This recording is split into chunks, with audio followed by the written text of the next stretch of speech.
There you go. All right, so tonight we're here for the accountant as a consultant, and with us tonight is one of our business clients, Justine, and Justine's from Great Southern Mead and Honey, and we've got a couple of proposals for her business. So by now I'm hoping you will have read them, and unfortunately Justine can't be with you tonight at the Parramatta evening class, but she's with us tonight here at the Campbelltown class.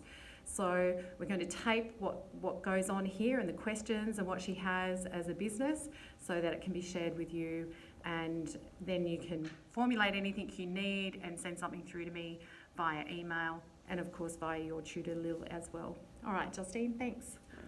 So up front, hi everybody. We had a quick introduction. I asked everybody, why are you here? Because I think from a client's perspective, I want to know, are you going to work for me?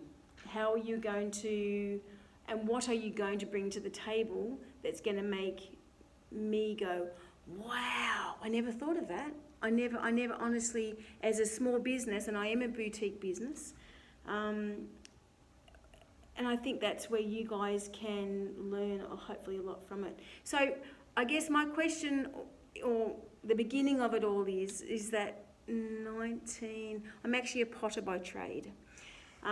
So in 91, I graduated from Sydney College with a Bachelor of Fine Arts in ceramics. And for the next few years, I then created Justine's Clay Art and produced mugs, bowls, dinner sets, everything from Paddington to the rest of it.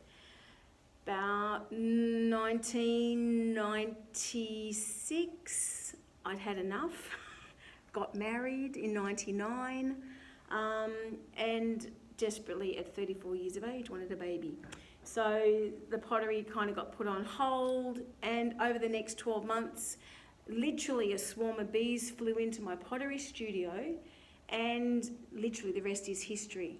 So I've grown this business, and I've done plenty niche courses and small business courses, and I just kept putting my hand up to any sort of small business thing I could put my hand up for to grow my business small, because everyone knows that in the first 12 months of any small business, it's gone belly up. 80% of small businesses shut down. So I wanted to be smart. And you can see I'm a bit sort of ADD. So I kind of usually hit the ground running, and I miss a lot of stuff. So this time around, 4 businesses later, I've now hopefully learnt my lesson, and I'm trying to be a smart businesswoman. So 1 beehive quickly turned to 8 beehives. I moved to the Illawarra from Cronulla, and basically started selling my honey at the markets. And to all my customers, I'd say to them, you know, we're always looking for people to be custodians of our hives. And the deal is, I will maintain the hive, you'll get free honey, and literally, what are we up to now? 10 years later, now I've got 50 hives.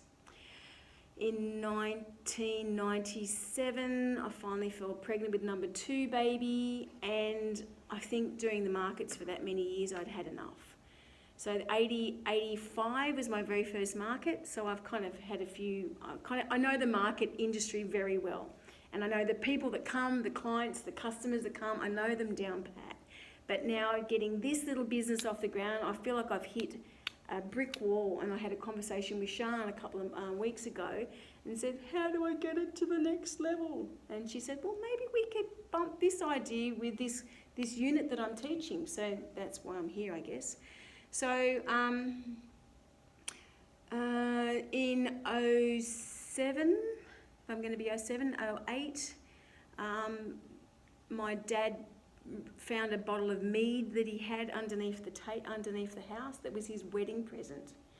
So that came out, and we went, wow, we could make this ourselves. I'm a honey producer. So Googling, web paging, looking up all the different Mead recipes, and we discovered one that we both agreed on.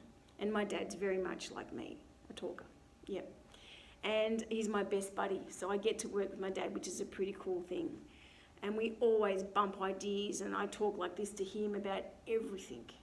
So it took us pretty much from 010 to about 015 to get our liquor licence.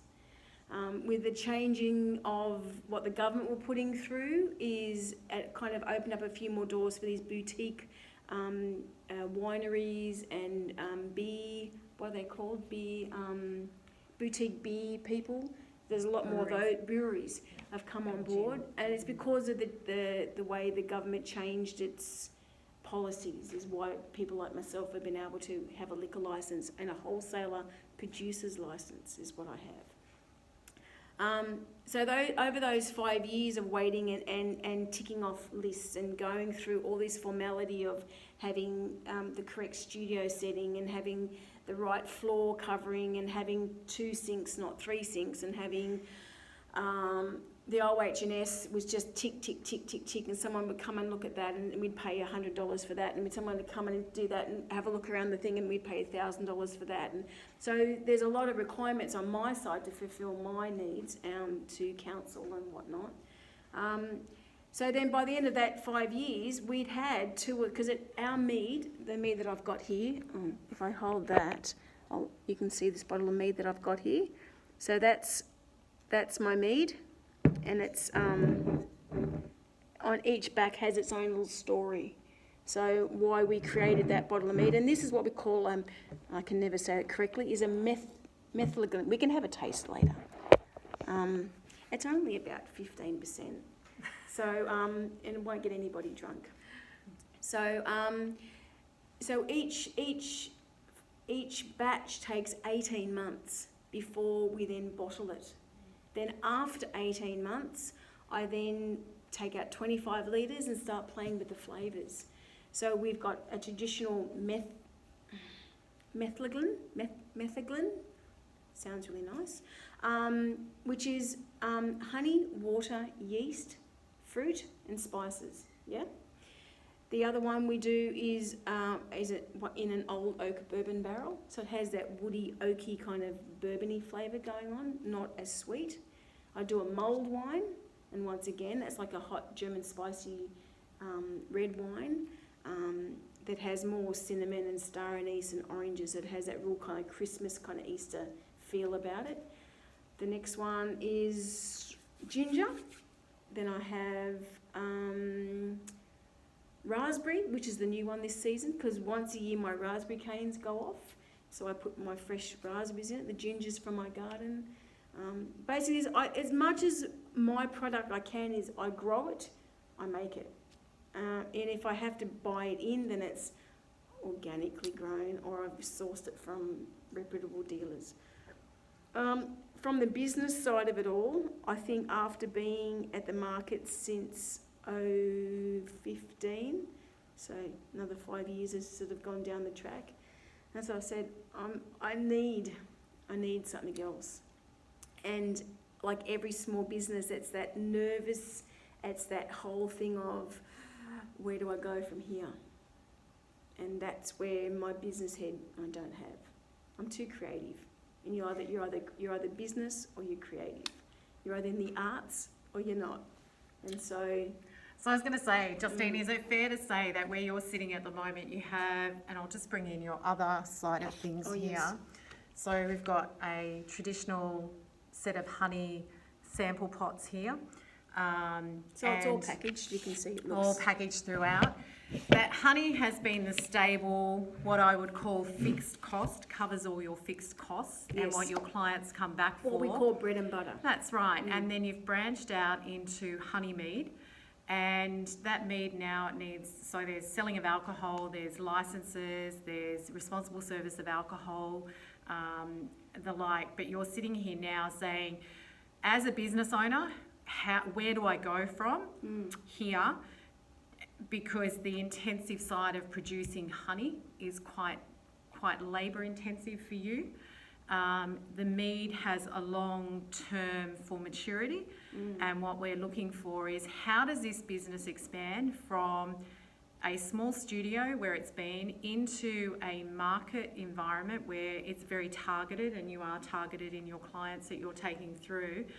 Where does Great Southern Mead and Honey go now? And that's what we're asking you as students to have a think about based on the 2 business proposals that are there. Does the business take the honey, and I suppose Justine's thinking about that honey is labour intensive for her and there's quite a production behind that she does herself, versus taking the mead through, and it's for you as students to think about and come back, and she's asking us as the consultants to give a business proposal. Look, we all know that honey has had a huge rap over the last several years because of its medicinal value. And bees collect pollen and nectar to create honey, which 28 days later turns into what we all know as honey. And because the bees, each beehive can pollinate up to a 10k radius. So from the beehive out to the furthest they can fly is about 5 kilometres. And then, so from 5 kilometres, that's your 10k radius each hive produces. So if you eat your honey from your local area, that's when it then becomes medicinal, and the same as eating Manuka honey. There's no difference. Manuka comes from a eucalyptus tea tree, and it's the tea tree that gives Manuka its medicinal value. So as a local, raw, unprocessed honey producer, if you eat your local honey, that's the big selling point of each boutique honey producer, yeah? So I've just got to be creative, and I've added chilies from my garden, so I do a lot of stir fries and a lot of marinades. My ginger, once again, bit of a sore throat, straight to your ginger. But once again, as a marinade on fish, chicken, prawns, meat, steak, whatever. Coconut, I cook all my seafood in my coconut. Have you ever been to a Chinese restaurant and had honey king prawns? That's where the idea came from. But I cook my vegetables in wintertime in my coconut honey. Cinnamon is brown sugar, porridge, Wheat Bix, muesli, yogurt. It's my brown sugar substitute, yeah? My new one is a short black espresso. So, because I've hung out with Sian a little bit lately, she's a baker and, makes pretty good cakes. So if anyone has a birthday, you always look to Sian for birthday cakes. So a tiramisu, being a wog, is your sponge cakes soaked in some sort of a chocolate liqueur. Well, that's my short black. My local plain. This means if I've done a local plain here, then that means in the middle will be honeycomb. And everyone loves to eat a bit of honeycomb. Very good medicinally internally, very good to eat the wax. So because I've never given up, and I also sell plain honey and honeycomb and creamed honey. This year's our first year of entering these to show, which I'm hoping to get a bit more of an exposure as well. Because it's all about exposure in business to grow your business exposure.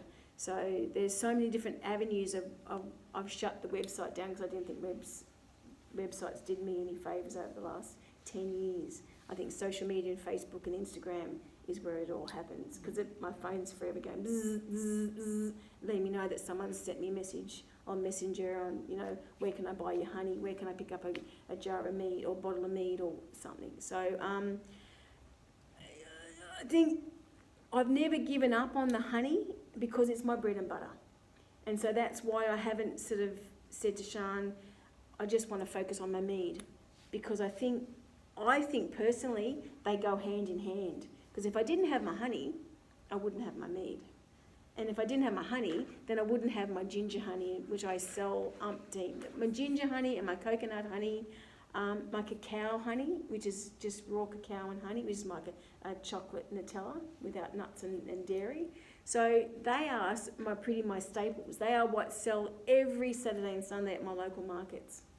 So once upon a time it was 80% honey products and 20% mead, and now it's kind of flipped on its head, and I'm selling about 20-30% honey and the rest in mead. So that's why I'm looking at growing the mead side, but I kind of freak out and I think about wholesaling and Capital investment and all those All things that. that we as accountants would say to you in a business. yeah. I suppose one of the things that I wanted to ask is, we see a jar of honey as a consumer. You've got a beehive. How much honey do you get out of that beehive? How much does a bee, because I know you're quite passionate about that, and I have absolutely no idea. But we're about to put a beehive at your place. Oh, very soon. yeah. So there's no simple answer to that because how long's a piece of string? Yep. As a rough guide, each frame, which I probably could, you'll see if you Google beehives and honeycomb and frames, and you'll see pictures of honeycomb on a Langstroth hive frame. They can carry anything up to 3 kilos of honey per frame. Generally, it's 2 kilos per frame, and most beehives these days are standard what I call a standard Langstroth frame, which is I don't know by measurements. I think it's 38 by 22. I think. Then they do half sizes and they do quarter sizes because people are like I'm suffering. Like John was talking about the physical being a part. I'm actually I'm about to go and have operations on both my tendons through here because I've got tendonitis and arthritis in just purely just because of what I do. The different frames make it heavier and lighter. But roughly, as a general rule, there's 2 kilos per frame, and in each beehive can be 8 frames or 10 frames. Okay. Most, once you go from being a backyard beekeeper, you have 1 hive, quickly becomes 2 hives because it's swarmed, to becoming I'm not quite a commercial beekeeper because I'm just underneath the 50 beehives. I go to a 10 frames. So roughly each beehive I can pull between 20 and 25 kilos is generally what I aim for. And I do that 4 times a year. So that's why I've doubled and tripled my hives from 8 to about 40. So, yeah. Does anyone have any other questions or anything that they're thinking that they wanted to ask Justine? I am looking into and have twice this last year I've supplemented my honey income, honey intake. I have a beautiful elderly retired beekeeper that beekeepers never retire. They just shut their hives down from 1,000 to 20, and he now has 30 hives because his business is growing. Because my business is growing, he shut his beehives down to 10 in orange. And so I know that they're pure, and I know that he doesn't heat it. They're raw. It's raw honey when it comes back to me. And a lot of the times, I get the frames, and I give him what we call stickies that I've stripped all the honey out of, and I give him the sticky frames, and he puts them back into his hive because he knows that my bees are good girls and they're pest free and disease free. And I know that his honeycomb comes, and I can either cut it up and put it into a jar of honey or strip it myself. Can I just ask you, what do you mean by raw honey versus heat treated? Because we go into a supermarket and we can buy a jar of honey and it's a lot cheaper than what yours might be. What are the distinctions and what do you mean by raw? I mean, organic is what I would always think. Well, of course it's organic, it's coming from bees. I don't like to use the term organic because I can't guarantee that my bees haven't flown onto your rose bush that that you haven't haven't sprayed with chemicals, or you haven't put something on them. And remembering that 10k radius from that hive. So most bees will flutter out between 2 and 3 kilometres, like in a straight line. That's a fairly long distance. So that's why they only live for 6 weeks. You know what I mean? The first 2 weeks of a bee's life, they never leave the hive. They stay inside. They're learning the language of the wiggle and the waggle dance and how to keep things clean. And the queen bee is God, yeah. And all the nurse bees, the 2-week-old baby, boys and girls, it's their job to make sure that the queen is happy. It's all about the queen. and they learn that loyalty and family about that. Then once they've matured up to a bit older, between a 2 and a 4 week old, they're called field bees, and every bee that you see is a female. You'll very rarely see a male bee, which is called a drone. Yeah, and it's such a total role reversal in the bee society, is that boys look after the queens, the boys clean the house, the boys clean the babies, the boys do the whole hive maintenance internal. It's the girls that go out and forage. And unlike the bee movie that we've probably all seen, is that they collect pollen and nectar. They don't just go out and collect nectar and leave all the pollen, or they don't just go and collect pollen and leave all the nectar. They collect nectar in their mouths, in their gullets, and they collect pollen on their baggy legs. They don't actually deliberately collect. They're really only collecting nectar. But because they've got hairy back legs, as they enter into the flower that has a stamen, that's the pollen. The nectar is in the base. Yeah. So while they're heading down and putting nectar into their mouths, their baggy legs have brushed past the stamen that has the pollen on it, and they've got the nectar. The pollen's got stuck on their baggy legs. Yeah. So as they fly back, that's why you see a bee that actually is really laden, actually quite tipped quite back. So then they go back to the hive, because they've got not very good sight, but they know that from flower to flower and flower to flower, their sense of smell is 100 times better than a dog's, and a dog's is 100 times better than ours. Wow. I actually did read something, because I work for the Department of Primary Industry, that something about that they're actually trying to train bees to smell cancer. Wow. It's mind-boggling. Yeah. So, yeah, they're fascinating little girls. So bees actually, the girls are doing all the work, coming back. So as they spit their nectar into the little wax cell, they've got a little wax gland underneath here, and they're also making wax and making that little wax cell, and because it hangs, that's why it hangs like this. They believe that they're actually making a circle, but because of the weight and the way it's joined and naturally forms that honeycomb pattern. So it goes triangle, straight, triangle, because when that triangle fits is the next triangle, and that's how the pattern forms. And that's why it's such a strong form in structural engineering as well. And so they actually will regurgitate the nectar that they've just collected, and then they turn around and dust the pollen off their baggy legs into there. And that one cell, I did read, and I should remember it, but I don't remember it. I think it's like a couple of hundred passes to fill one little cell of honeycomb. So in all the things, I think honey is so undervalued, but is very valued in the same breath. So each little bee, I think, it's in the hundreds to fill up one little cell. This is only 3/4 of an inch, which is 1.5 centimetres deep. Yeah. So getting back Yes. to having it as not heat treated. Oh, sorry. Yes. Okay. It's fascinating. I'm learning a lot about bees here.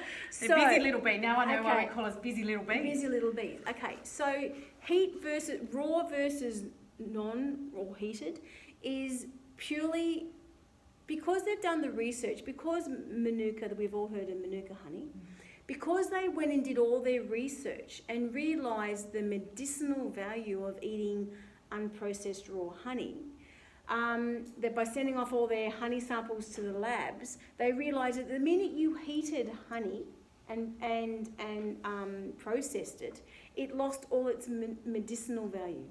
So all the little enzymes that are in the little honey cell, because it gets heated out, it's just a really beautiful sweet treat. Yeah. And so to keep it raw means that it can't be heated. Some people get around it and they'll heat it up to 38 degrees, but to me that's still heating. So. And why do they heat it? Is it Oh, because okay. it's So the easier? main, yes. No.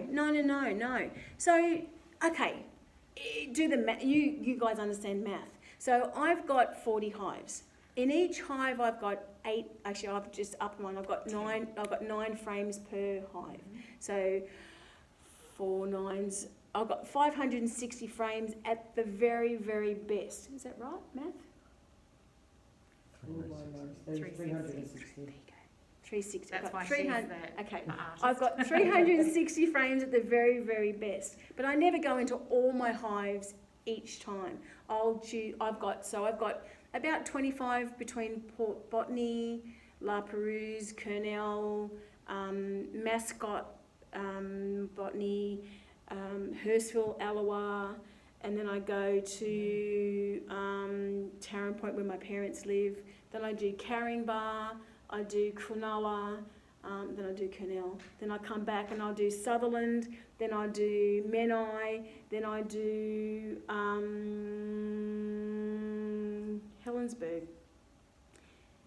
Then I'll come down the coast, and that's generally that's just to check them, to lift them, to feel, to check, make sure there's no bees, there's no beetle, there's no moth, there's no, and then when I'm done that, I then make a note of that one felt heavy. Let's just put that one aside. So, and then I come down the coast, and then I start from Helensburgh again, and then we live in Bulli. Then I'll do everywhere from sort of Thirroul, Bulli, Fairy Meadow, and I'll keep going all the way down to Mount, Port Kembla, where my sentinel hives are for the government. So I've got off track again, haven't I? So I go into Why do they heat treat? Okay, why do they heat treat? They heat treat basically because I've only got about 40 hives, and I might do 6 in my area. I'm going to do 6 in my area maybe tomorrow or Thursday, because it's supposed to rain. Bees don't like rain, so I have to work around the weather as well.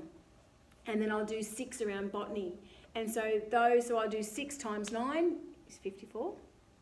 Okay, so then I've got 54 frames to strip, which I have to cut with a knife, and I put 3 frames in the spinner, and then we've now updated it to an old sewing machine. We used to have to hand spin. About 12 months ago, Dad and I decided to put an old sewing machine engine on the side, so I've got this little lever that just slightly just spins it, so and all the honey flicks out. So it's not heated, so it's medicinal. So you can put it on your shaving cuts. I actually got a bit of a graze under there the other day because I fell and hit my head, but anyway. So heating up is about cheaper production, yes, and quicker. The big boys have got thousands of hives. Yeah. They can't go through this really tedious process that I go through. And their spinners will have 50 to 100 frames per, and it's heated. So not only does it melt the honey, it also melts the wax, and the whole frame just gets spun out, and then it just literally pours out like running water. But in that process, you've cooked off all the really good enzymes that make honey medicinal. And when you're talking about medicinal in a local area, what you're talking about is by eating that with those resins and pollens and things, you're building up an immunity to. The main reason you is your hay fever. Yeah. Like I know Sian suffers with a bit of hay fever.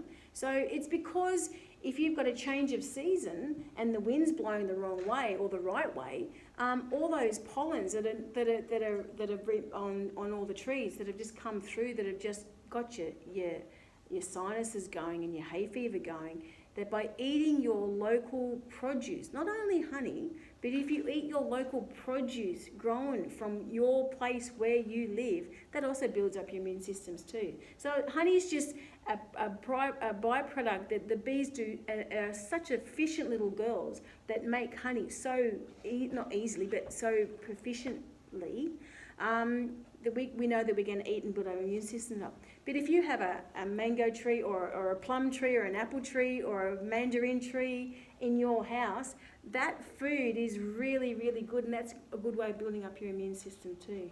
So I'm big on local produce. All right, so okay. I think Very looking at it, distracted, no, that's okay. Looking at it, we've spoken about the honey.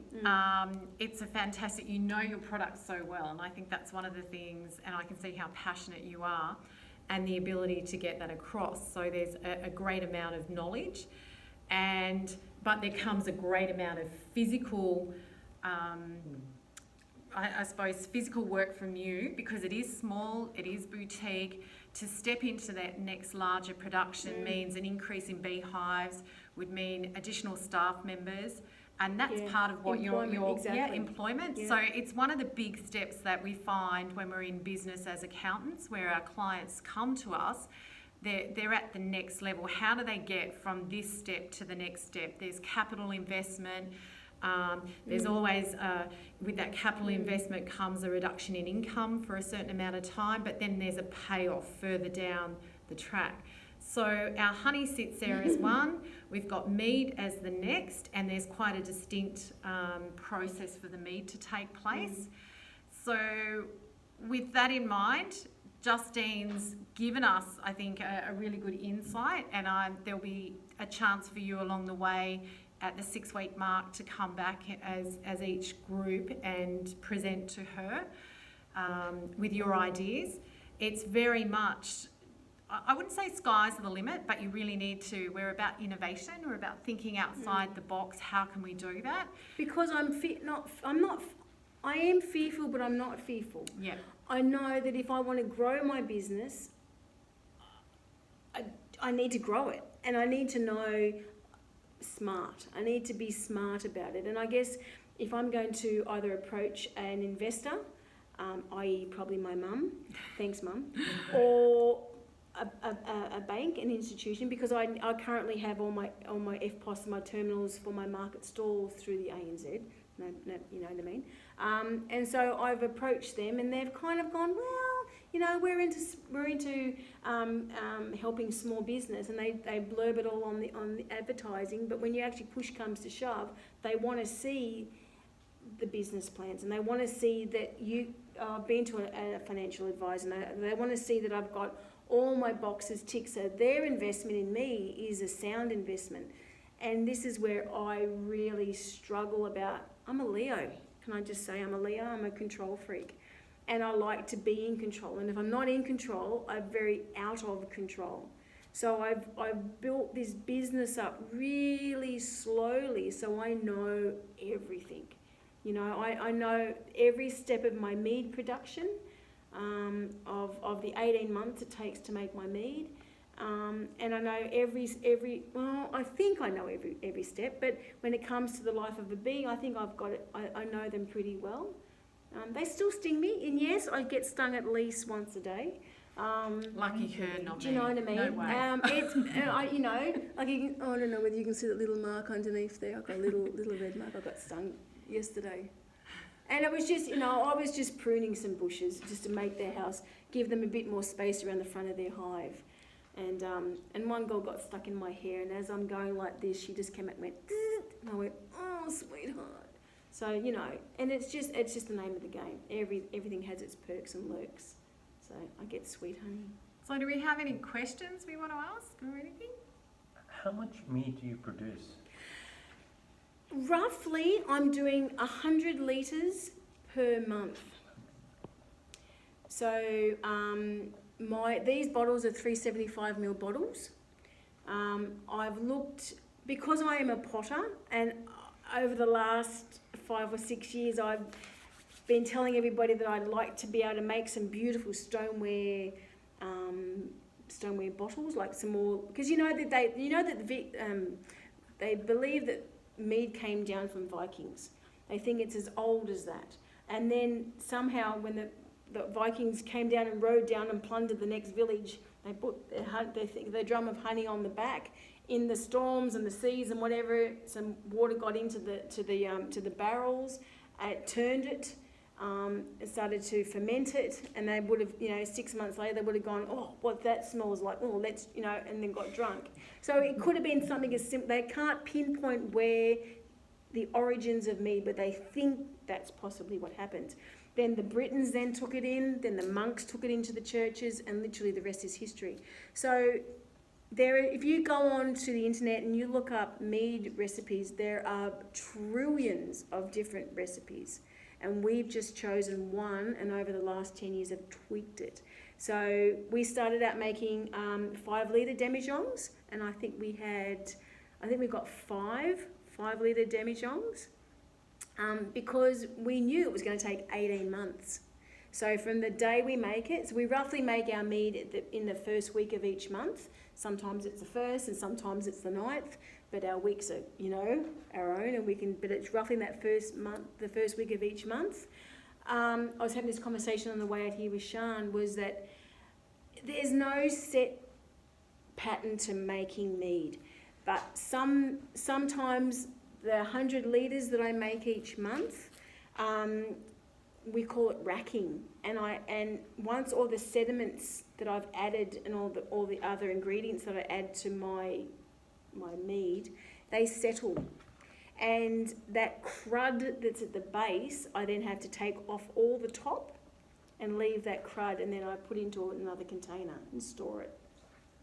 And then I leave that and I give it a mix, and then within, sometimes it's a couple of weeks, it's all settled again, and sometimes it takes 3 or 4, 5, 6, 7 weeks and it's settled. So there's no set 4 weeks, rack off and it's fine. Sometimes I might, what we call racking, 4 or 5 times.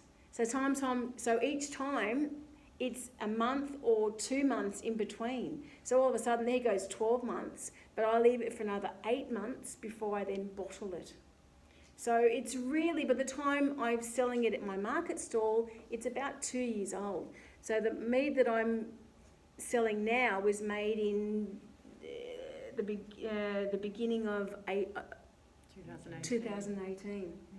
So, and then sometimes come winter time, we're snow skiers, so I often oof it down to the snowy mountains, and if it's the beginning of them, I go skiing. Our snow season is such a short season, and it's one time me and my family, we all come together, and no one else. I don't want to go to any 21st. There's no other birthday parties. It's my month of down the snow. So oftentimes I'll miss a month. So generally I try to make about 8 to 10 batches each year. So they're currently in demijohns now of 100 litres? No. So each demijohn, because I have to pick it up, and you'll feel it's between 35 kilos. And so, I'm a pretty strong person, but because of all my tendinitis and whatnot, I'm struggling a little bit. So I've got slings made with cranes, and I'm hoisting things all over the place. But literally, I've got to basically make the demijohn, which stands about yay. It's a beautiful looking glass demijohn, and then you've got to shake the crap out of it for a couple of minutes. So the recipe, when we first looked at it, it said once you've added all your ingredients and you put the lid on, and then you shake it, and when your arms are sore, you keep shaking for another 5 or 6 minutes, and then you shake it again. Yeah, so by this stage you're just going, ugh. And then you've got to pick it up, because you can't make it up here, so you can't shake it. So you shake it on the ground, then you've got to pick it up and put it on a bench, and then let it sit.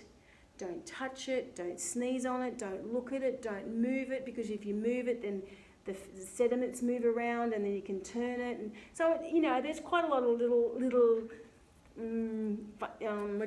little hiccups that can happen. So that's why they get then put up onto shelves and then wrapped in their own little blanket and then left. Okay, so currently we've got production of the honey mead in those demijohns. To move forward, it would mean we'd have to increase the size and the volume. I know that we were discussing on the way here tonight that luckily you have a premise that's part of the family home, so you're not having to pay for for rent of a commercial environments. That's one of the things that's a plus. However, there would be a capital there's still outlay. council. There's so many council. There will be stuff. a capital outlay for that environment to bring it up to commercial regulations when it comes to production of food, etc. And there's council to work through. So that's another part to factor in here when we're working through that. And I know in time that that's something we can work on, and Justine can give us some information on that. It is already council approved, and there's commercial making capabilities at Tarrant Point. So but this expansion would now need to the next boutique is that next level. So you really need to think about, as we're expanding, what types of things, how those demijohns move, how do we store them, what's required, and what capital outlay. And I think that's part of what we will be using moving forward.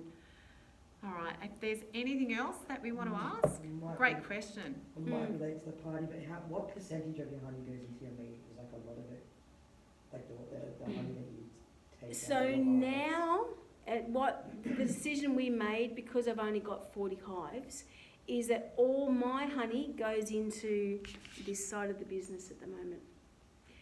I now buy in my honey from my orange producer. Okay. My honey producer that lives in Orange. Yes, thank you, Justin. I know. And because we decided that once I heat the honey so that it amalgamates with the water.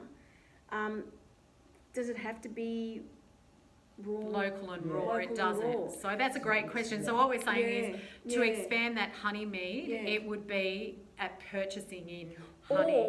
Or I don't cater, I don't produce. Or I just choose 2 or 3 lines. You know, I mean, I know that my ginger, my cinnamon and my cacao honeys are my 3 most popular. Cinnamon honey on hot crumpets. Yeah, My I mean, favourite. if we had next time, I'll bring some crackers and we can have a taste of everything. Yeah. More than happy for you to have a taste. So I keep doing this, and because I said my raspberry canes went off at Christmas time, and we made a batch. We made a 45 litre container of raspberry honey. So it's my jam. So I don't eat sugar. I'm a beekeeper, yeah. So I've swapped the honey pot. So I've swapped the sugar pot with a honey pot. So I don't have sugar in my diet at all. Yeah, even though honey is not a fructose, is an ose. So well, you're not adding commercial. No. Some Some people do, refined sugar, I should say. And so this is White why sugar, this is that refined. whole thing why honey's come to the forefront of business, because of what we've all found out about the imported Chinese honey is that local honey. Do you know what I mean? So as producers, we're fortunate that we're at the start of it all, and we're able to. Well, that's your point of differentiation. That it's local, that it's raw, that it's better for you from a health point of view, versus our imported honey, where we know at times it could be heat treated. I We mean, don't actually know what's even involved. Capilano, even the Australian companies, try to produce more honey than they were making, so they started feeding their bees sugar. So that's what happened to Capilano, and that's so what it comes back to, as we know, capitalism and profit. And I suppose that's our side of things here as a consultant in dealing with our client here.